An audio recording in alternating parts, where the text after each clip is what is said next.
আপনার মনের মাঝে জং ধইরাছে রে আব্বা পাশান আপনার হিয়া। সামনে ঈদ কবে আমায় শপিং এ যাবেন নিয়া, কবে দিবেন বিয়া? সামনে ঈদ কবে আমায় শপিং এ যাবেন নিয়া, ওরে বিদ্যুৎ মিয়া।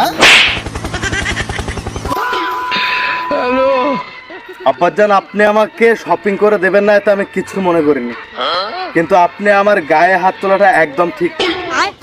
এই পাগল বাচ্চা মেয়ে দিক। আব্বাজান, আপনি পিছনে গেলেন কখন? আমি পিছনে আছি, তুমি থাপ্পড় খেয়ে ঘুরতে ঘুরতে ওই দিক গেছো। ও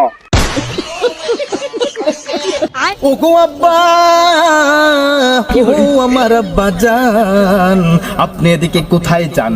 ও বাজান, সামনে যে আর অল্প কদিন বাকি, তারপরে ঈদ চলে আসতেছে, কিন্তু এই ঈদ নিয়ে আপনার কোনো মাথা ব্যথা নেই, ঈদের শপিং নিয়ে মাথা ব্যথা নেই। আপনার এরকম একটা জোয়ান ছেলে এত করে আপনার কাছে বিয়ে চায়, বিয়ে দেন না, সেটা না হয় মেনে নিলাম, কিন্তু আপনি ঈদ আসা সত্ত্বেও ঈদের শপিং নিয়ে কোনো কথা বলছেন না রে বাবা। এতে করে বোঝা যায় আপনি পৃথিবীর সর্বশ্রেষ্ঠ একজন কিপটা। আর এই কিপটামিতে যদি কেউ নোবেল পাওয়ার যোগ্য হয়, সেটা হলো আমার এই পাশান আব্বা জান। আমার তো এখন মনে হয় ডক্টর ইউনূসকে নোবেলটা দিয়ে ভুলে হয়েছে, আমার আব্বা জানকে দিলে বোধহয় ভালো হতো। পাগল বাচ্চা, যন্ত্রণা অতিষ্ঠ হয়ে যাবে, চল দাবি এখান থেকে। আব্বাজান, আমার সাথে এরকম দুর্ব্যবহার কেন করেন আব্বাজান? আমি না আপনার সন্তান। আব্বাজান, আমার মনে ভীষণ কষ্ট, এই কষ্ট আমি কাকে দেখাবো? আরে আব্বাজান, আমি আমি কেন এই কথা বললাম আপনি বুঝেননি? আমার কেনাকাটা কি প্রয়োজন নেই আব্বাজান?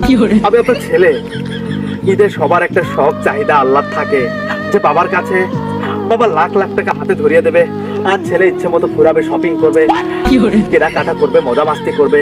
আমি কিনবো, আমি আমার গার্লফ্রেন্ডকে কিনে দেবো, আমরা আপনাকে কিনে দেবো, আমার আম্মাজানকে কিনে দেবো, কিন্তু আপনি কিপটা, আপনি এটা নিয়ে ভাবেন না। আর জানেন আব্বাজান, আবার কিছু কিছু শার্ট প্যান্ট দেখে অনেক চয়েস হয়, আর মার্কেটের পাশ দিয়ে যখন হেঁটে যাই তখন ওই গ্লাসের ফাঁকা দিয়ে আমার পছন্দের সেই জামা কাপড়গুলো দেখি, আর মনে হয় এগুলো যদি আমি কিনতে পারতাম, চুরি করতে পারতাম না, মানে কি করবো, কিনতে পারি না, চুরি করাটাই তো আগে মাথায় আসবে, কিন্তু চোরের ছেলে বলে বদনাম পাবেন আপনি, তাই করি না।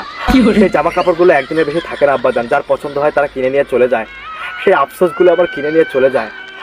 তাই বলছি আব্বাজান, আপনি আমাকে কিছু টাকা দেন, আমি শপিং করে আসি। টাকা দেবো তোমাকে? তুমি শপিং এ যাবা? জি আব্বাজান। নুন আনতে পান্তা করে আমার, তুমি আমার কাছে টাকা চাচ্ছ, টাকা পাবো কোথায়? আপনাদের নুন আনতে পান্তা করে তাহলে আমি বিরিয়ানি খেতে পারি না, বলে